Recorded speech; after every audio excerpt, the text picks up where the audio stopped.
17 বছর পর গণমাধ্যমের মুখোমুখি বিএনপির ভারপ্রাপ্ত চেয়ারম্যান তারেক রহমান। আওয়ামী লীগের রাজনীতি ও তাদের নেতাকর্মীদের বিচার ইস্যুতে কোনো ছাড় না দেওয়ার হুঁশিয়ারি। চাঁদাবাজি প্রশ্নে কঠোর অবস্থানে বিএনপি, ক্ষমতায় আসলে শক্ত হাতে দমনের প্রতিশ্রুতি, সরকারের ভূমিকা নিয়ে প্রশ্ন।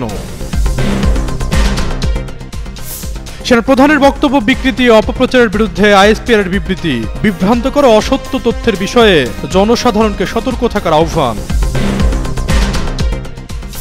বাংলাদেশে নির্বাচন নিয়ে সুর পাল্টালো ভারত, নির্বাচিত সরকারের সঙ্গে কাজ করতে চায় দিল্লি, জানালেন দেশটির পররাষ্ট্র সচিব।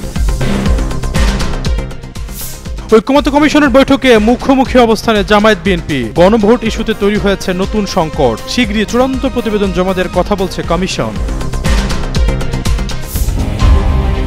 দেড় দশকেরও বেশি সময় ধরে একচেটিয়াভাবে ক্ষমতা ধরে রাখা, এরপর 2024 সালের জুলাই গণ অভ্যুত্থানের মধ্য দিয়ে শেখ হাসিনার নেতৃত্বাধীন আওয়ামী লীগ সরকারের পতন। এখন বিতর্কিত কর্মকাণ্ডের জন্য পুরোপুরি কোণঠাসা এই রাজনৈতিক দলটি নিষিদ্ধ রয়েছে কার্যক্রম। এতে ত্রয়োদশ জাতীয় সংসদ নির্বাচনেও অংশ নিতে পারছে না এই দল। এবার আওয়ামী লীগের রাজনীতি ইস্যুতে গণমাধ্যমের মুখোমুখি হন বিএনপির ভারপ্রাপ্ত চেয়ারম্যান তারেক রহমান। কার্যক্রম স্থগিত এই দলটির রাজনীতি করা নিয়ে জানালেন নিজের অবস্থান। সোমবার ব্রিটিশ ভিত্তিক সংবাদ মাধ্যম বিবিসি বাংলাকে দেয়া এক সাক্ষাৎকারে তারেক রহমান জানান, 17 বছর ধরে প্রবাস জীবনে আছেন তিনি। 1-11 সরকারের সময় যেই শারীরিক নির্যাতন তার উপরে হয়েছিল, তারপরে চিকিৎসার জন্য তিনি লন্ডনে যান। সে সময় বাংলাদেশে ছোট ভাই, সুস্থ মাকে রেখে আসলেও আওয়ামী লীগ শাসনামলে বদলে যায় পুরো চিত্র। ফেলে আসা ঘর থেকে বিতাড়িত হয় পুরো পরিবার। মারা যান তার ছোট ভাই আরাফাত রহমান কোকো। মানসিক এবং শারীরিক নির্যাতনের শিকার হয়ে অসুস্থ রয়েছেন খোদ দলের চেয়ারপারসন খালেদা জিয়া। বিএনপির ভারপ্রাপ্ত চেয়ারম্যান বলেন, এরকম কাহিনী বাংলাদেশের শত না হাজার হাজার পরিবারের, যাদের ঘর বাড়ি ধ্বংস করে দেওয়া হয়েছে, হ্যান্ডকাফ পরা অবস্থায় হাসপাতালের বারান্দায় মারা গেছে, তা না হলে হ্যান্ডকাফ পরা অবস্থায় জেলের ভেতরে মারা গেছেন, সহায় সম্পত্তি ধ্বংস করে দেওয়া হয়েছে। এসব অন্যায়, এসব হত্যা, এসব নির্যাতনের জন্য যারা দায়ী, যারা এসবের হুকুম দিয়েছে, তাদের প্রত্যেকের বিচার হতে হবে। আওয়ামী লীগ রাজনীতি করতে পারবে কিনা এমন প্রশ্নের জবাবে তিনি বলেন, দল হিসেবে আওয়ামী লীগ যদি অন্যায় করে থাকে তাহলে দেশের আইন অনুযায়ী তার বিচার হবে। দেশের আইন সিদ্ধান্ত নেবে, অন্যায়কারীর বিচার হতে হবে, সেটি ব্যক্তি হোক, সেটি দলই হোক। জনগণ যদি সমর্থন না করে কোনো রাজনৈতিক দল বা রাজনৈতিক সংগঠনকে, তাদের টিকে থাকার কোনো কারণ নেই। জনগণের সিদ্ধান্তের উপরে আস্থা রাখতে চান বলে সাফ জানিয়ে দেন তারেক রহমান। তামজিদ মির্জা, যুগান্তর নিউজ।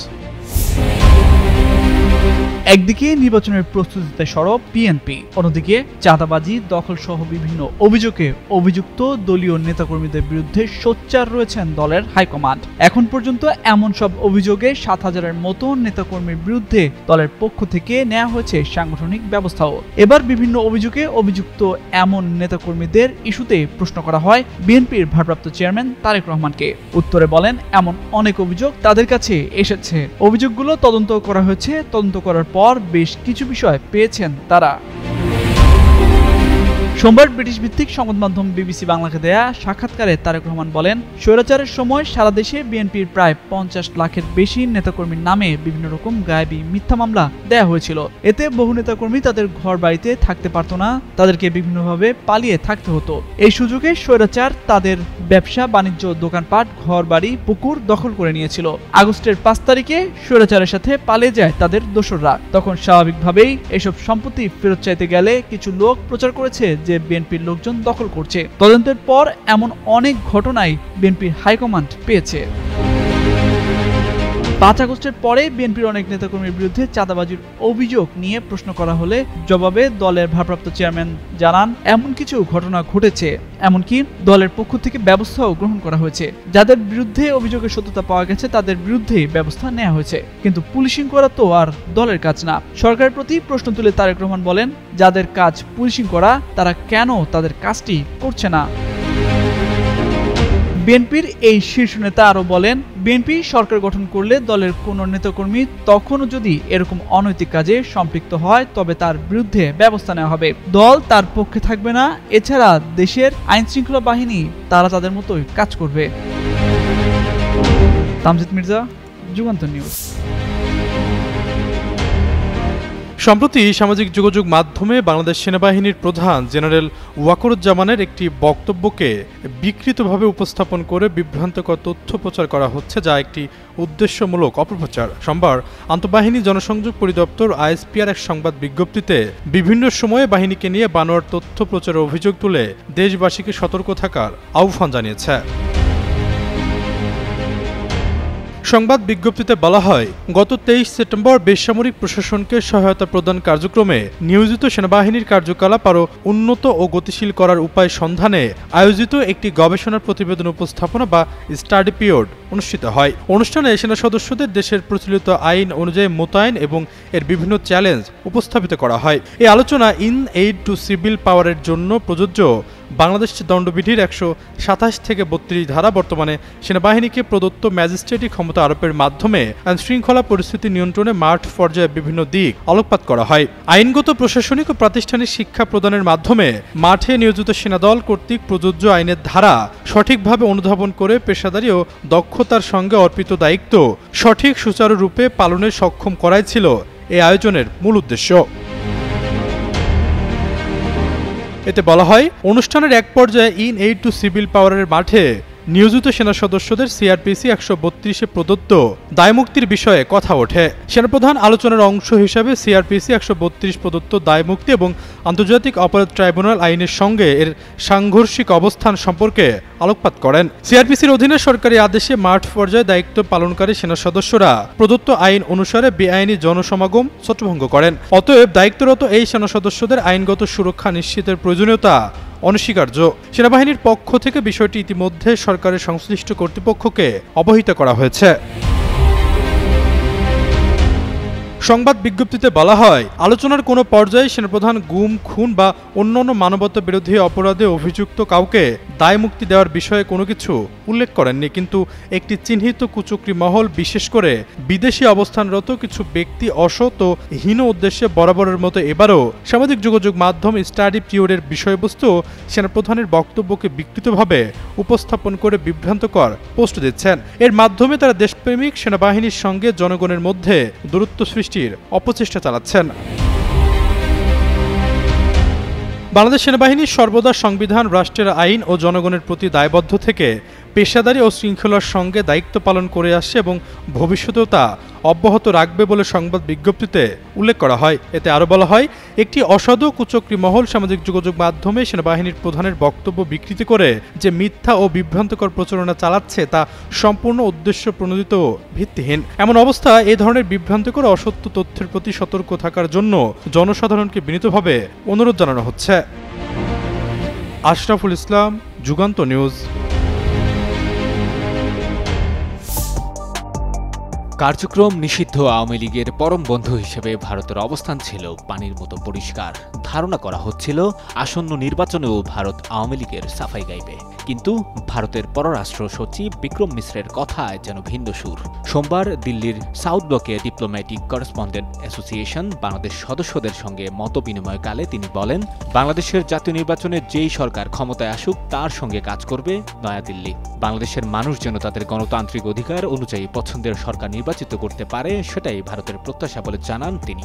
বলেন, বাংলাদেশে একটি অবাধ, স্বচ্ছ ও অংশগ্রহণমূলক নির্বাচন চায় ভারত। অংশগ্রহণমূলক নির্বাচন কেমন হবে তার নির্ধারণের দায়িত্ব বাংলাদেশের অথরিটি, সাধারণ মানুষ ও সিভিল সোসাইটির। নির্বাচন সারা বিশ্বের কাছে গ্রহণযোগ্য হবে সেটাই মাথায় রেখে বাংলাদেশ নিজের নির্বাচন আয়োজন করবে। ভারতের পররাষ্ট্র সচিব উল্লেখ করেন, বর্তমান সরকার নির্বাচিত না হলেও দিল্লি শুরু থেকেই এই সরকারের সঙ্গে কাজ করছে। দেশটির প্রধানমন্ত্রী নরেন্দ্র মোদী ইতোমধ্যেই প্রফেসর মোহাম্মদ ইউনুসকে অভিনন্দন জানিয়েছেন। শেখ হাসিনাকে ফেরত চাওয়ার অনুরোধের বিষয়ে বিক্রম মিশ্র বলেন, এটি একটি আইনি ও বিচারিক বিষয়। এই মুহূর্তে এর বেশি মন্তব্য করা উপযুক্ত নয়। তিনি দুদেশের সম্পর্কের গুরুত্ব তুলে ধরে বলেন, ভারত ও বাংলাদেশের সম্পর্ক সাংস্কৃতিক, ভাষাগত, ধর্মীয়, ঐতিহাসিক ভিত্তিতে গঠিত। এই সম্পর্কের ভিত্তিতে রাজনৈতিক বা ভূরাষ্ট্রীয় পরিবর্তন আসলেও সম্পর্ক টেকসই থাকবে বলে প্রত্যাশা ব্যক্ত করেন দেশটির পররাষ্ট্র সচিব।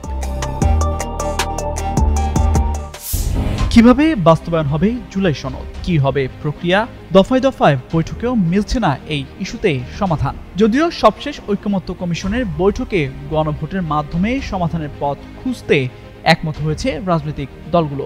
তবে এই ইস্যুতেও আবারও মুখোমুখি অবস্থান নিয়েছে বিএনপি ও জামায়াত ইসলামী। এতে নতুন করে তৈরি হয়েছে সংকট। এমন পরিস্থিতিতে সরকার কোন পথে হাঁটবে তাই এখন সবচেয়ে বড় প্রশ্ন। রোববার জাতীয় ঐকমত্য কমিশনের আলোচনায় নিজেদের অভিমত তুলে ধরে রাজনৈতিক দলগুলো। তবে যেসব সংস্কার প্রস্তাবে কোনো কোনো দলের ভিন্নমত আছে, গণভোট কি জাতীয় নির্বাচনের সঙ্গে একই দিনে হবে নাকি তার আগে হবে, গণভোটের আগে জুলাই সনদ নিয়ে সংবিধান আদেশ জারি করা হবে কিনা, এসব বিষয়ে এখনও রাজনৈতিক মতভিন্নতা রয়ে গেছে। রোববারের আলোচনায় বিএনপি বলছে জুলাই সনদ বাস্তবায়নের পক্ষে কিনা এই প্রশ্নে জাতীয় সংসদ নির্বাচনের দিন গণভোট হতে পারে। গণভোটে এটি পাশ হলে পরবর্তী নির্বাচিত সংসদ সনদ বাস্তবায়নে বাধ্য থাকবে। তবে যারা জাতীয় নির্বাচনে বিজয়ী হবে তারা তাদের নোট অফ ডিসেন্ট বা ভিন্নমত অনুসারে সনদ বাস্তবায়ন করবে। গণভোটের জন্য সংবিধান আদেশ জারি বা সুপ্রিম কোর্টের মতামত চাওয়ার প্রয়োজন হবে না বলে মনে করে দলটি। অন্যদিকে জামায়াত ইসলামীর সহকারী সেক্রেটারি জেনারেল হামিদুর রহমান আজাদ বলছেন, যেহেতু সব বিষয়ে সবাই একমত হতে পারছেন না তাই গণভোট হতে পারে, তবে তারা জাতীয় নির্বাচনের আগে গণভোট চায়। এদিকে জাতীয় ঐকমত্য কমিশন জানিয়েছে আগামী বুধবার দুপুরে আবারও রাজনৈতিক দলগুলোর সঙ্গে আলোচনা হবে। কমিশন আশা করে সেদিন জুলাই সনদ বাস্তবায়নের পদ্ধতি নিয়ে একটি চূড়ান্ত সিদ্ধান্ত আসবে। রোববার ঘণ্টাব্যাপী বৈঠক শেষে কমিশনের সহসভাপতি অধ্যাপক আলী রিয়াজ বলেন, খুব শিগগিরই জাতীয় ঐকমত্য কমিশন অন্তর্বর্তীকালীন সরকারের কাছে চূড়ান্ত প্রতিবেদন জমা দেবে। 30টি রাজনৈতিক দল যদি এক জায়গায় আসে তাহলে বিশেষজ্ঞদের সঙ্গে বসা হবে না, কিন্তু যদি প্রয়োজন হয় বিশেষজ্ঞদের সঙ্গে আবার বসার তাহলে সেটি করা হবে বলে জানান তিনি। তামজিদ মির্জা, যুগান্তর নিউজ।